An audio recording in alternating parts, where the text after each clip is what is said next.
අයිබෝවන් සුබදෑසන මේ දිනවල රට තුල උද්ගත වෙලා තියෙන කොරෝනා වසංගතය හේතුවෙන් අපිට උපකාරක පන්ති පවත්වා ගන්න බැරි තත්ත්වයක් අඳුදා වෙලා තියෙනවා.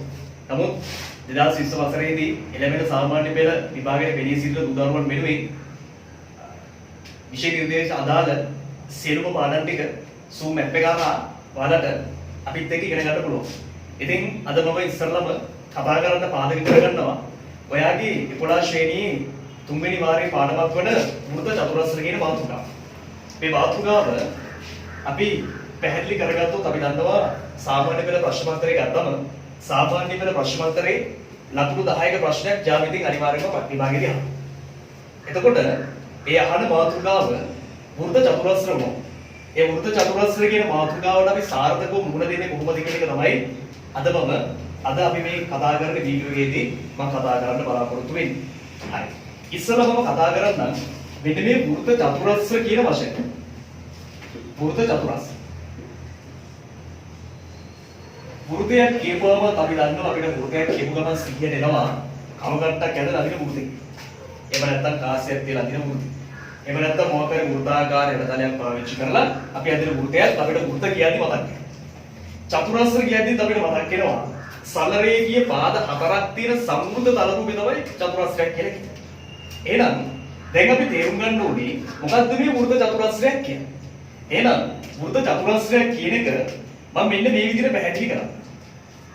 වෘත්තයක් කියන එක අපි හැමෝම දන්නවනේ. වෙන වෘත්තයක් තියෙනවා. වෘත්තයක් ගත්තම මේ වෘත්තයේ තුල අදිනවම චතුරස්‍රයක්. වෘත්තයේ තුල චතුරස්‍රයක් අපිට මෙන්න මේ විදිහට නිර්මාණය කරගන්න ඕනේ.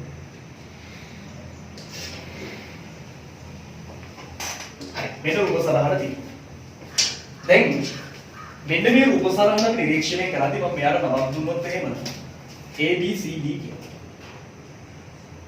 ABCD කියන චතුරස්‍රය දෙනවා. මේ චතුරස්‍රයේ වැදගත් ලක්ෂණයක් මම අහුවා. මේ රූප සරහන දිහා බලද්දී අපිට පේන වැදගත් ලක්ෂණයක් අහුවොත් අපිට පේනවා ABCD කියන චතුරස්‍රයේ ශීර්ෂ හතර. ශීර්ෂ කියන්නේ මෙන්න මේ තියෙන මුළු හතරම වෘත්තයේ කොහෙද පිහිටන්නේ? ABCD කියන චතුරස්‍රයේ මෙන්න මේ ශීර්ෂ හතරම වෘත්තයේ පරිධිය මත පිහිටනවා. එහෙමනම් චතුරස්‍රයක ශීර්ෂ හතරම වෘත්තයක මත පිහිටනවා නම් මෙන්න මේ චතුරස්‍රයට අපි විශේෂිත වෙච්ච නමක් කියනවා. ඒ කියන නම තමයි වෘත්ත චතුරස්‍රය. එහෙනම් දැන් අපි දන්නවා මේ වෙනකොට එන වෘත්ත චතුරස්‍රයක් කියන්නේ මොකක්ද? වෘත්ත චතුරස්‍රයක් කියන්නේ කිසියම් චතුරස්‍රයක ශීර්ෂ හතරම වෘත්තයක පරිධිය මත පිහිටනවා නම් අපි යාට කියනවා වෘත්ත චතුරස්‍රයක් කියලා. එහෙනම් වෘත්ත චතුරස්‍රය කියන එක පැහැදිලි මම තව පාරක් කියන්නම්. චතුරස්‍රයක ශීර්ෂ හතරම වෘත්තයක පරිධිය මත පිහිටනවා නම් අපි අන්න යාට කියනවා වෘත්ත චතුරස්‍රයක් කියලා. ඔන්න එහෙනම් දැන් වෘත්ත චතුරස්‍රයක් කියන එක අපි මේ වෙනකොට පැහැදිලි කරගෙන ඉමු. දැන් අපි ඉගෙන ගන්න ඕනේ ඊළඟ දේ තමයි මේ වෘත්ත චතුරස්‍රයක තියෙන ලක්ෂණ මොනවද? එහෙමනම් මේ වෘත්ත චතුරස්‍රයේ තියෙන ලක්ෂණ පදනම් කරගෙන මේ ලක්ෂණ පාදක කරගෙන ජ්‍යාමිතිය තුල ගොඩනැගෙන ක්‍රමයන් මොනවද? ඒක තමයි අද අපි දැන් කතා කරන්නේ. හරි. අපිට පැහැදිලි වෙනවා මම පළවෙනි සම්බන්ධතාවය මෙන්න මෙහෙම කියන්නේ. ඔයාලට පුළුවන් ඔයාගේ සතහන් පොතේ හරි කඩදාසියේ හරි වෘත්ත චතුරස්‍රයක් ඇඳ ගන්න. වෘත්ත චතුරස්‍රයක් ඇඳ ගන්නකොට ඔයාලට මේක ප්‍රායෝගිකව කරන්න පුළුවන්. කවගත්ත පාවිච්චි කරලා වෘත්තයක් අදින්න. මේ වෘත්තය ඇඳලා මේ වෘත්තයේ මත මම මේ නිර්මාණය කරලා තියෙන විදිහට ඔයාලට පුළුවන් චතුරස්‍රයක නිර්මාණය කරන්න. චතුරස්‍රය නිර්මාණය කරගෙන ඔයාලට පුළුවන් කෝණමානය පාවිච්චි කරලා මෙන්න මේ කෝණෙකුයි මේ කෝණෙකුයි මැනලා බලන්න. බැරි වෙලා හරි හිතන්න සරල උදාහරණයක් විදිහට මම කිව්වොත් මෙන්න මේ කෝණේ විශාලත්වය අංශක 100ක් වෙනවා. මේ කෝණේ විශාලත්වය අංශක 100ක් වුණොත් මේ කෝණේ විශාලත්වය අංශක 80ක් වෙනවා. පැහැදිලි. දැන් අපි මෙන්න මේ කෝණ දෙකක් මැනලා බලමු. මේ කෝණ දෙක බලද්දී මෙන්න මේ කෝණේ අංශක 110ක් වුණොත් මේ කෝණේ අංශක 70ක් වෙනවා. දැන් බලන්න මම මේ මැන්නේ සම්මුඛ කෝණ නේද? එහෙනම් මෙන්න මේ A කියන කෝණ ශීර්ෂයේ වෙච්ච DAB කියන කෝණය. එහෙම නැත්නම් BAD කියන කෝණය සහ BCD කියන කෝණය. එහෙමත් නැත්නම් DCB කියන කෝණය. මෙන්න මේ කෝණ දෙක දිහා බලද්දී අපිට පැහැදිලි මේ කෝණ දෙක එකතුව කීයක් ආව? බලන්න. 100යි 80යි එකතු වුණාම අංශක කීයද? අංශක 180. 180 එකතු වුණාම අංශක 180. මේ කෝණ දෙකක් බලන්නකො. අංශක 110යි අංශක 70. 110යි අංශක 70යි එකතු වුණාම මේ කෝණෙත් හැදෙනවා අංශක 180. බලන්න. මෙන්න මේ රූප සටහන දිහා බලද්දී අපිට දැන් එක දෙයක් තේරෙනවා. මොකද්ද? වෘත්ත චතුරස්‍රයක සම්මුඛ කෝණ මොකද වෙන්නේ? අංශක 180යි. මේ අංශක 180 කියන එකට අපි ගණිතයේදී පාවිච්චි කරනවා පරිපූර්ණකයි කියන වචනේ. පරිපූර්ණකයි. ඒක අපිට පැහැදිලි. වෘත්ත චතුරස්‍රයක සම්මුඛ කෝණ පරිපූර්ණක. වෘත්ත චතුරස්‍රයක සම්මුඛ කෝණ පරිපූර්ණක වෙන්න බලන්න එනම් වෘත්ත චතුරස්‍ර ආශ්‍රිත පළවෙනි ප්‍රමේයයක් නිර්මාණය වෙනවා. වෘත්ත චතුරස්‍ර ආශ්‍රිතව ප්‍රමේය තමයි වෘත්ත චතුරස්‍රයක සම්මුඛ කෝණ පරිපූර්ණක ටික. වෘත්ත චතුරස්‍රයක සම්මුඛ කෝණ පරිපූර්ණක එක පැහැදිලි. දැන් බලන්න විභාගෙදී මේක අගේ සීම ගානක් මෙන්න මේ විදිහට අහනවා. මම උදාහරණයක් පැහැදිලි කරනවා. මෙන්න වෘත්ත තියෙනවා. මෙන්න වෘත්ත චතුරස්‍රයක් නිර්මාණය වෙලා තියෙනවා. ඉතින්ද මෙන්න මේ කෝණේ අංශක 120ක් වෙලා මේ කෝණ x එනවා. දැන් බලන්න අපි විභාගයේදී අහනවා x කෝණේ විශාලත්වය සොයන්න. x කෝණේ විශාලත්වය හොයන්න කියන්නේ කොහොමද අපිට ගණනය කරන්න පුළුවන්? අපිට මේක ගණනය කරන්න පුළුවන් x කියන කෝණයයි අංශක 120යි. මෙන්න මේ කෝණ දෙකම එකතු වුණාම අංශක 180. පොඩ සම්බන්ධතාවය පැහැදිලිද? සම්බන්ධතාවය සමීකරණයෙන් අපි ඉදිරිපත් කරගත්තා. x කෝණයයි අංශක 120යි x එකයි 120යි දෙකම එකතු වුණාම අංශක 180. ඔන්න අපි දැන් ගණනය කරලා ඉවරයි. මේ ගණනය කිරීමට අනුව අපි දන්නවා ජාවිතය අපි සම්බන්ධතාවයක් ලියුවා නම් නැත්නම් සමීකරණයක් ඉදිරිපත් කරා නම් ඒ සමීකරණයේ අනිවාර්යයෙන්ම හේතු ලියවෙන්නේ නැත්නම් විභාගයේදී අපිට ලකුණු නැති වෙනවා.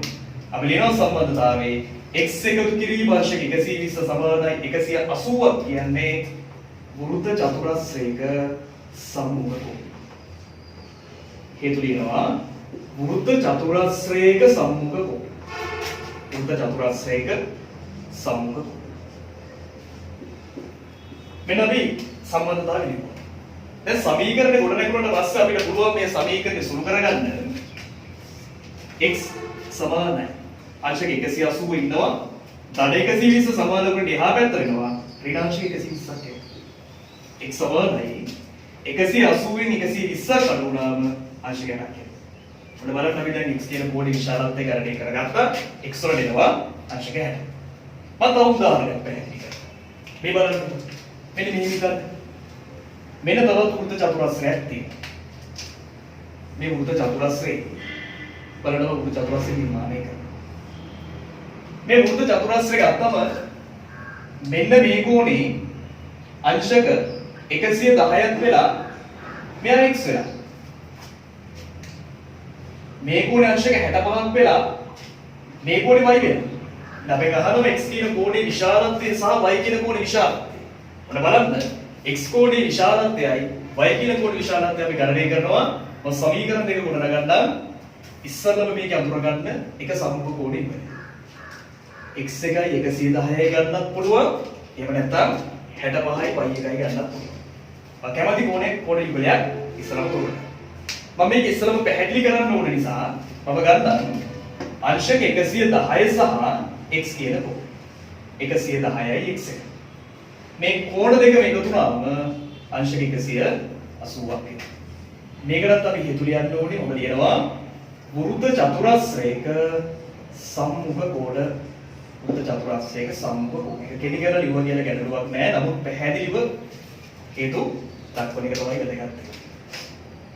දැන් බලන්න මේ සමීකරණ සුළු කරන්නේ x කෝණය අපි මෙහෙමම තියාගෙන අංශක 180යි ධන 110 කියන කෝණය අපි සමාන කරගෙන එහා පැත්තට දානවා.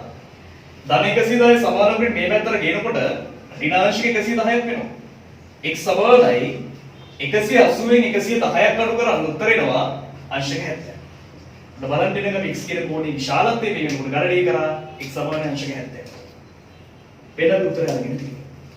පැහැදිලි. ඊළඟට බලන්න x කෝණය ගත්තා. දැන් මට පුළුවන් y කියන කෝණේ විශාලත්වය ගන්න එක. y කෝණේ විශාලත්වය ගණනය කරද්දී y ට සම්මුඛ කෝණය වෙන්නේ අංශක 65. එහෙනම් y කියන කෝණයයි අංශක 65. y වල අංශක 65. මෙන්න මේ කෝණ දෙකම සම්බන්ධ කරගත්තම උත්තර එනවා අංශක 180ක්. මෙන්න සමීකරණය කොට නැගුවා. y ද අංශක 65 සමාන 180. මේ සම්බන්ධතාවය මෙහෙම වෙන්න අපි හේතුව ලියනවා. වෘත්ත චතුරස්‍රයක සම්මුඛ කෝණ. වෘත්ත චතුරස්‍රයක සම්මුඛ කෝණ. සම්මුඛ කෝණ. මෙන්න හේතුව. දැන් y ධන අංශක 65 සමාන අංශක 180යි. මෙන්න සමීකරණ සුරු කරද්දී y කියන කෝණේ මේ පැත්ත ඔහොමම තියාගෙන අංශක 180 ඉන්නවා. මේ 180 ධන 65 මොකද කරන්නේ? ධන 65 සමානලකට මේ පැත්තට ගිහින් ඍණාංශක 65. y සමානයි 180 වෙනි 65ක් අඩු කරන්න 180 වෙනි 65ක් ගියාම උත්තර එනවා අංශක 105. මෙන්න උත්තරය. මෙන්න ගණනය කරලා. මේ උත්තර වලට අනුව දැන් අපිට පැහැදිලි මේ වෘත්ත චතුරස්‍රයක සම්මුඛ කෝණ පරිපූර්ණක වේ කියන සම්බන්ධතාවය පාවිච්චි කරලා කොහොමද මේ ගැටලුව අසුරු කරන්නේ? ඒක දැන් අපිට මෙන්න මේ වෙනකොට පැහැදිලි වෙලා තියෙනවා. දැන් වලදී දෙන්න පුළුවන් කාටරි ප්‍රශ්නයක් එන්න පුළුවන්. එයි මේ සර් මේ ගාන හදනකොට සමීකරණ ලියලා වරණක් ඇතුලේ මේ හේතු ලියලා තියෙනවා. අහන ප්‍රශ්නයක් මේ හේතු ලිවීම අනිවාර්යයි. අපි අනිවාර්යෙන් හේතු ලියන්න. ජාමිතියේදී මොන ගාන කොයි විදිහට සමීකරණය කොට නැගුවත් හේතු ලිවීම අනිවාර්යයි. විභාගෙදී ලකුණු දෙන පරිපාටියට අනුව සමීකරණයක් කොට නැගෙන්නේ ජාමිතියේදී අනිවාර්යෙන් ජාමිතික සම්බන්ධතාවය අපි වරහණක් තුල ඉදිරිපත් කළ යුතුමයි.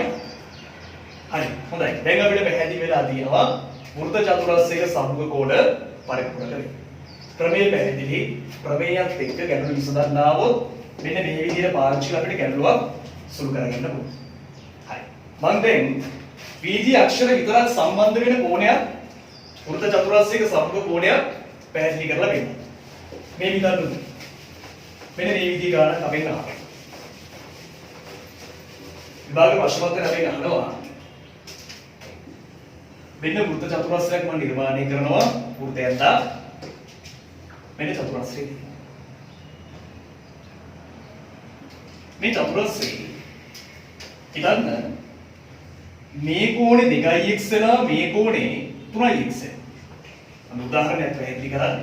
මේ විචල්‍යයක් තියෙනවා මෙයා 2x වෙනවා මෙයා 3x වෙනවා. අපි දන්නවා වෘත්ත චතුරස්‍රයක කෝණ මොනවා වුණත් සම්මුඛ කෝණ අනිවාර්යයෙන්ම පරිපූර්ණයි.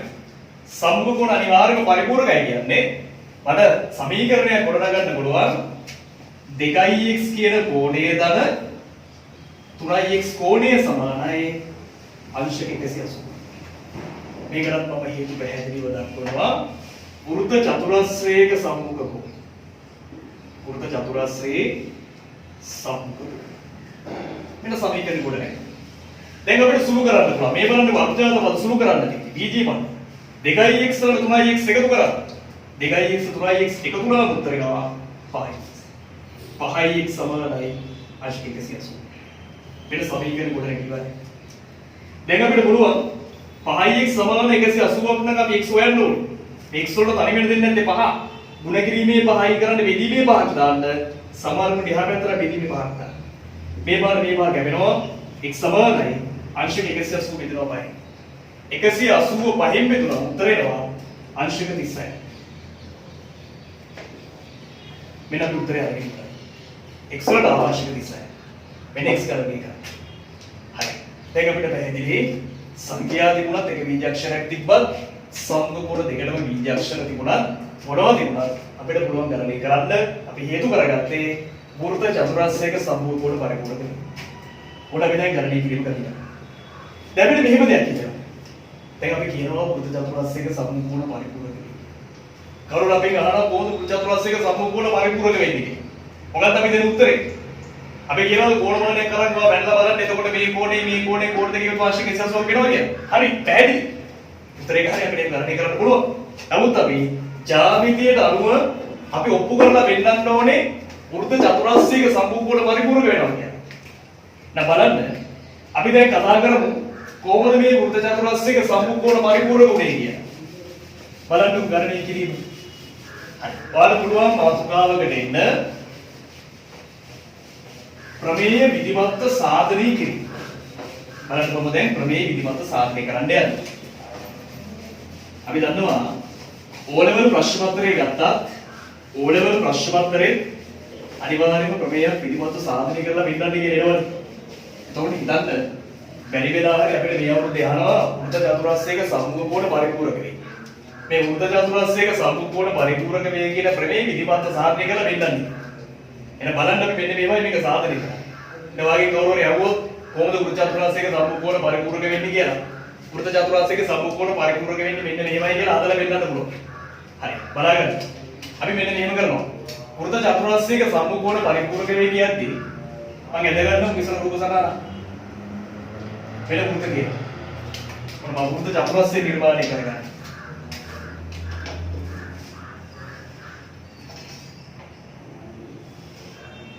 වෘත්ත චතුරස්‍රය නිර්මාණය කරගන්නවා. අපි දන්නවා වෘත්ත චතුරස්‍රය නිර්මාණය වෙනකොට චතුරස්‍රයේ ශීර්ෂ අතරම වෘත්තයේ පරිධියක් තියෙනවා. මේ නිර්මාණය කරනවා. අපි මේව නම් කරගන්නවා ABCD. ඔන්න රූප සටහන. දැන් අපි ඔප්පු කරලා පෙන්නන්න යන්නේ වෘත්ත චතුරස්‍රයේ සම්මුඛ කෝණ පරිපූර්ණකයි. අපි දන්නවා ප්‍රමේයක් විධිමත් සාධනය කරද්දී හෝ නැත්නම් විභාගෙදී සාධනය කිරීම ගණන් කරද්දී සාධනය කිරීම වචනේ ආපු ගමන් අපි දන්නවා සාධනය කරද්දී අපි ඉස්සරම දාන්න ඕනේ දත්තේ. දත්තය කියන්නේ රූප සටහන දිහා බලපු ගමන් අපිට පේන දේ.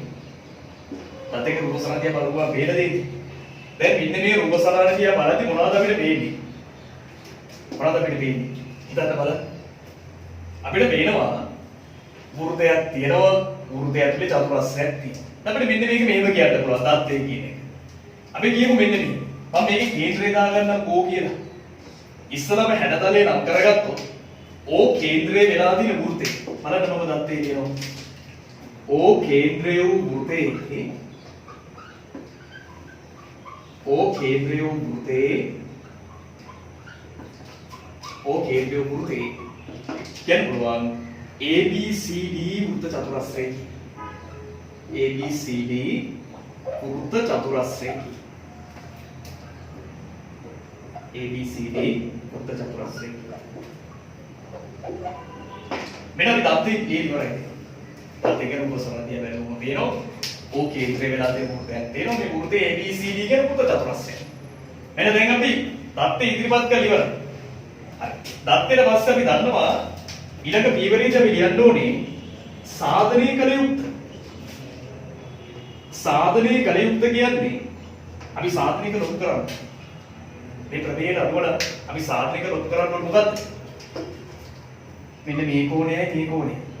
මේ විදිහට මම මේ කෝණ නම් කරගෙන අමුතුරගේ BAD කියන කෝණය.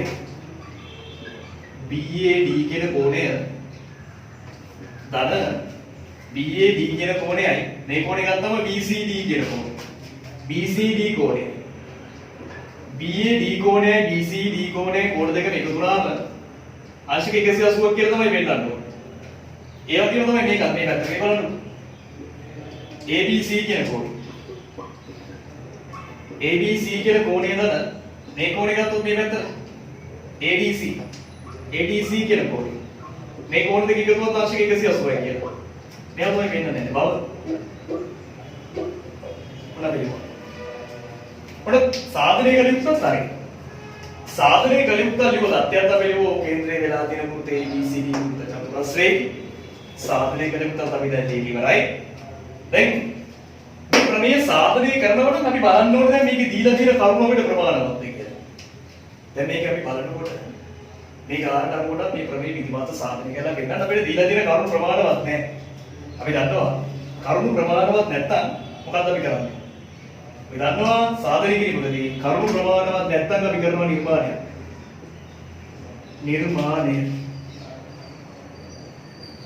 දැන් ඔයාලා හිතන්න මේක නිර්මාණය මොකක්ද වෙන්නේ? මේ නිර්මාණය අපිට ගන්න පුළුවන්. මම අදිනා නිර්මාණය. මේ බලන්න. මේ නිර්මාණය කරනකොට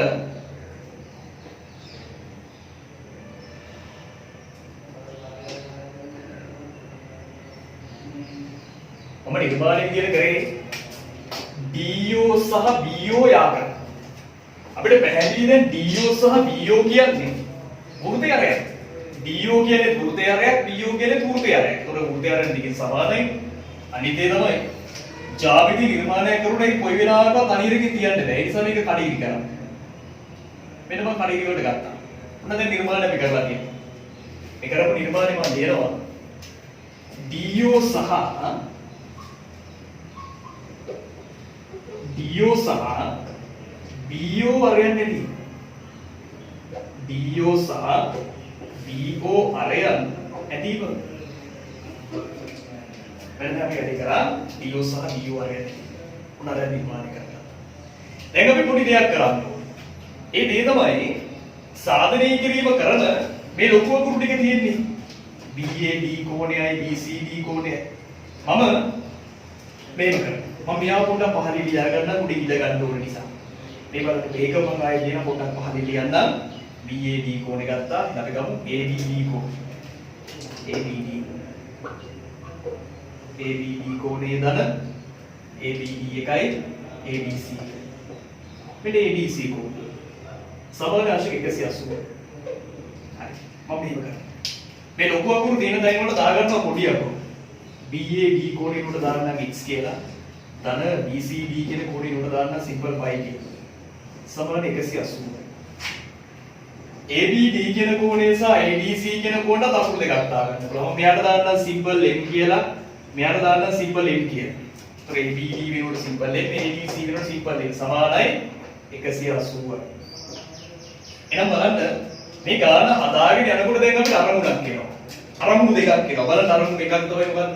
x ධන y සමානයි අංශක 180ක් කරගන්න එක. අනිත් එක තමයි m ධන n සමානයි අංශක 180ක් කරගන්න. මෙන්න බලන්නකො. අපිට දැන් අරමුණු දෙකක් ආවා. දැන් මේ අරමුණු දෙක වෙනුවෙන් තමයි ගාන හදාගෙන යන්නේ. එහෙනම් මෙන්න මේ x ධන y සමාන 180යි m ධන n සමාන 180යි මේ දෙක ලැබෙන්න කියලා හිතාගෙන තමයි අපි ගාන හදාගෙන යන්නේ. බලන්න අපි ගාන හදාගෙන එනවා BAD කෝණය සහ BCD කියන තව x ධන y සමාන 180යි m ධන n සමාන 180යි. බලන්න ගන්න. මම ලොකු අකුරු තියෙන දැන් හොයාගෙන ගිහින් ඒ තැන් වල පොඩි අකුරු ආදේශ කරනවා. මේ හිතන්නකෝ BAD කියන කෝණය. BAD හොයාගෙන යන්න BAD කෝණය. BAD මේ කෝණය වලට දාන්න පුළුවන් සිම්පල් x කියලා. උන්න මම x දැම්මා. ඊට පස්සේ BCD කෝණය. BCD කියන කෝණය ගත්තම BCD කියන්නේ මෙන්න මෙයා BCD ට මම දානවා සිම්පල් y කියලා. උඩ දාන්න. ඊළඟට පුළුවන් ABD කියන කෝණය. ABD කියන කෝණය ගත්තම ABD මේ මෙන්න මෙයාට දානවා සිම්පල් n කියලා. ADC මෙයාට දානවා සිම්පල් n. උඩ දැන් ලොකු අකුරු හොයාගෙන ගිහිල්ලා ඒ තැන්වල පොඩි අකුරු අපි මේ උඩ දාගන්න. දැන් බලන්න. දැන් මේ රූප සරණ දිහා බලන්න ඉන්නකො. මේ රූප සරණ දිහා බලන ඉන්නකොට මේ වෘත්ත චතුරස්‍ර වැඩි ඉගෙන ගන්න කලින් අපි කලින් ඉගෙන ගත්ත ප්‍රමේයයන් දැන් අපිට පේනවා මේක දිහා බලන්න. මේ බලන්න වලට මතක ඇති. දැන් පේනවා මෙන්න මෙතන තියෙනවා වෘත්ත ඡාපයක් BD කියන. මේ බලන්න. අතින් යා කරලා බලන්න නේ. BD කියන වෘත්ත ඡාපය තියෙනවා. එතකොට BD කියන වෘත්ත ඡාපය සලකද්දී මෙන්න මේ BD කියන වෘත්ත ඡාපෙ මගින් කේන්ද්‍රී උපද්දවන කෝණය උපද්දවනකොට අපි ආපාත කරනවා. මේ බලන්න. ආපාත කරනවා කෝණයක්. ඒ ආපාත කරනවා කෝණයක් කේන්ද්‍රේ. ඒ වගේම තමයි මෙන්න මේ වෘත්ත ඡාපෙ මගින් පරිධිය මතත් ආපාත කරනවා කෝණය. BD කියන වෘත්ත ඡාපෙ මගින් කේන්ද්‍රය ආපාත කරනවා කෝණයක්. ඒ වගේම තමයි මේ වෘත්ත ඡාපෙ මගින් මොකද කරන්නේ? පරිධිය ආපාත කරනවා කෝණය. ඒතර පරිධිය ආපාත කරන කෝණය x. එහෙමනම් අපි දන්නවා අපි ඉගෙනගෙන තියෙනවා මොකක්ද? කේන්ද්‍රයේ ආපාත කරන කෝණය පරිධිය ආපාත කරන කෝණය වගේ දෙයක්. අපි ඉගෙනගෙන තියෙන ප්‍රමේය මේ එකම වෘත්ත ඡාපයක් මගින් කේන්ද්‍රයේ ආපාත කරන කෝණය පරිධිය ආපාත කරන කෝණය විදිහට. එහෙමනම් මේ කෝණය x වෙනවා නම් මෙයා කීයක් වෙනවද? මෙයා වගේ දෙයක්. මෙයා x නම් මෙයා 2x වෙනවා. ඔන්න මම සම්බන්ධ ලියුවා. මෙයා x එක්දි මෙයා 2x උනේ කොහොමද කියන එක මම ජ්‍යාමිතික ඕනේ. මේ බලන්නකො. මට ලියන්න පුළුවන් මෙන්න මෙහෙම. ලියනවා DOB කෝණය. දැන් මේ DOB කියන කෝණය දිහා බලද්දී අපිට පේනවා මේක ඇවිල්ලා පරාවර්තී කෝණයක් නේ. මම මෙහෙම ලියන්නම්කෝ. DOB පරාවර්තී කෝණය. DOB පරාවර්තී කෝණය සමානයි DAB කියලා කෝණේ වගේ දෙකුණක් දෙකක් DAB. ඔනේ සම්බන්ධ ලියුවා. හරි දැන් මේකට හේතු වෙච්ච ජ්‍යාමිතික ප්‍රමේය මම පහලින් ලියන්නම්. කේන්ද්‍රයේ ආපාත කරන කෝණය එඩි කරලා ලියන්න බලන්නකො. කේන්ද්‍රයේ ආපාත කරන කෝණය සමානයි දෙගුණයක් පරිධිය ආපාත කරන කෝණය. දෙගුණයක් පරිධිය ආපාත කරන කෝණයට. ඔන්න ජ්‍යාමිතික සම්බන්ධතාවය දැන් අපි ලියමු. DOB පරාවර්තී කෝණය සමානයි දෙකක් DAB කියන කෝණය. දෙකක් පරිධිය ආපාත කරන කෝණය. දැන් ඕකම අනිත් පැත්තට හිතන්නකෝ. දැන් අපිට පේනවා මෙන්න මෙතනදී BD කියන වෘත්ත ඡාපයක්. දැන් BD කියන වෘත්ත ඡාපයක් පේනවා.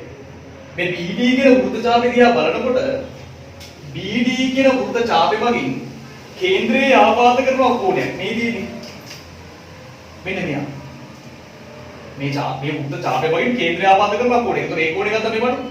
BOD කියන සුළු කෝණයක්. සෝරි මහා කෝණයක් හදන්නේ නේ. BOD. එතකොට ඒ වෘත්ත ඡාපය මගින් පරිධිය ආපාත කරන කෝණයක් පයි. එහෙනම් අර වගේම සම්බන්ධයක් තියෙනවා. මෙයා x වෙද්දි මෙයා 2x වුණා නම් මෙයා y වෙනකොට මෙයා කවුරු වෙන්න ඕන? අපි දන්නවා. මෙයා y වෙනකොට මෙයා 2y වෙන්න ඕන. මෙයා y වෙද්දි මෙයා 2y වුණා. පැහැදිලි? හොඳයි. දැන් බලන්න මම ඒකත් ලියනවා අර විදිහට. මේව ලියමු. දැන් අර කලිම DOB පරාවර්තී කෝණය කියලා දැන් මේකට මම මේක ලියනවා. DOB කෝණය කියලා විතරක් කියන්න. DOB කෝණය සමානයි දෙකක් DCB දෙකක් DCB කියන්නේ අර හේතු මොනවද මම එක ලියන්න පාන කේන්ද්‍රයේ ආපාත කරන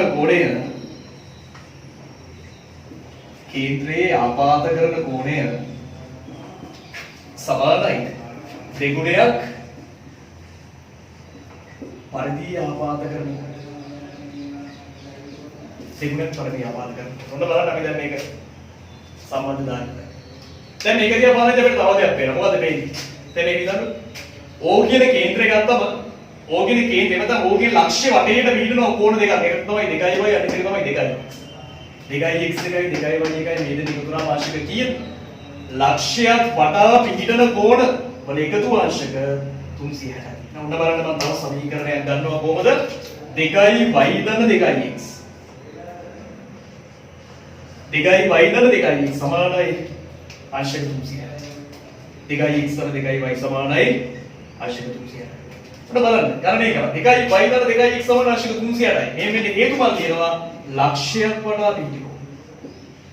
ලක්ෂ්‍යයක් වටා පිහිටි කෝණ.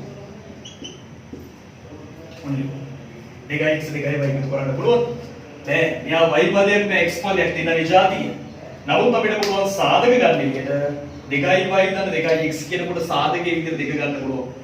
දෙක සාධකයක් විතර ගත්තම 2y ගෙන් දෙක ගත්තම y ධන 2x වලින් දෙක ගත්තම x සමානයි ආංශික 360යි. හරි පුන සමීකරණය ගත්තා. දෙක වරන් y ධන x සමානයි ආංශික 360යි. ඊට පස්සේ පුළුවන් y ධන x ගන්න නම් දෙක සහ y ධන x අතර ලක්ෂණය කියන්නේ ගුණ කිරීමේ දෙකයින් කරන්න බෙදීමේ දෙකක් ඒ පැත්තට බෙදීමේ දෙකක්. මෙයාට මෙයා කැපෙනවා y ධන x සමානයි 360 දෙකෙන් විතර 180යි. y ධන x කිව්වත් එකයි x ධන y කිව්වත් එකයි. එයම මෙන්න බලන්න අපි පළවෙනි අරමුණට අපි මේ වෙනකොට ඇවිල්ලා ඉවරයි. මේ මෙන්න මෙයා හරි දැන් x ධන y සමාන 180 මේ අරගෙන ඉවරයි. උන අපි සම්බන්ධ කරගන්න. බලන්න y ධන x සමාන 180. ඊළඟට දැන් මේ විදිහට ABCD කියන චතුරස්‍රය ගත්තම අපි දන්නවා චතුරස්‍රයක අභ්‍යන්තර කෝණ එකතු කීයද ආශික 360යි. චතුරස්‍රයක අභ්‍යන්තර කෝණ එකතු ආශික 360යි. ඔන්න බලන්න දැන් අපිට සම්බන්ධතාවය ගන්න පුළුවන් කියන මේ කෝණ හතරම එකතුව ගන්න. මම මේක ලියන්නම්. x ධන y ධන m ධන n කියලා ගන්න ඈ. x ධන y ධන m ධන n සමානයි ආශික 360යි. x ධන y ධන m ධන x සමාන ආශික 360යි. හේතු ලියනවා චතුරස්‍රයක අභ්‍යන්තර